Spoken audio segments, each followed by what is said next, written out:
méthode, moi j'attends que les faits soient établis clairement et surtout les responsables et les commanditaires pour en tirer les conséquences et les sanctions. Et donc oui, une fois que nous aurons les réponses sur ce point, et je l'espère le plus rapidement possible, je souhaite qu'on prenne des sanctions claires, cohérentes et coordonnées. Claires, c'est-à-dire sur la base de faits établis et de responsabilités. Cohérentes, c'est-à-dire qu'il faut qu'elles aient un lien. Moi je suis très admiratif des gens qui, avant de savoir, disent on ne vendra plus d'armes. Ils en vendent déjà parfois plus que la France, à travers des joint ventures qu'ils ont.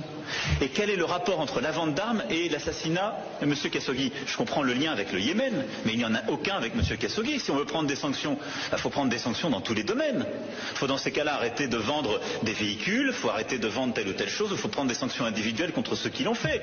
Mais c'est de la pure démagogie que de dire qu'il faut arrêter de vendre les armes. Ça n'a rien à voir avec l'affaire Khashoggi.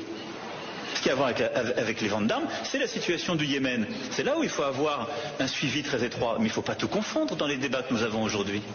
Donc, cohérente, ça veut dire qu'une fois qu'on aura établi les faits, on doit décider de sanctions. Ces sanctions doivent correspondre à ce qui est établi et être cohérentes dans un domaine d'activité ou ciblées sur des individus ou des intérêts dont il sera établi qu'ils ont quelque chose à voir avec l'assassinat de M. Khashoggi. Et puis 3, je souhaite qu'elles soient coordonnées, c'est-à-dire qu'il y ait une réponse européenne.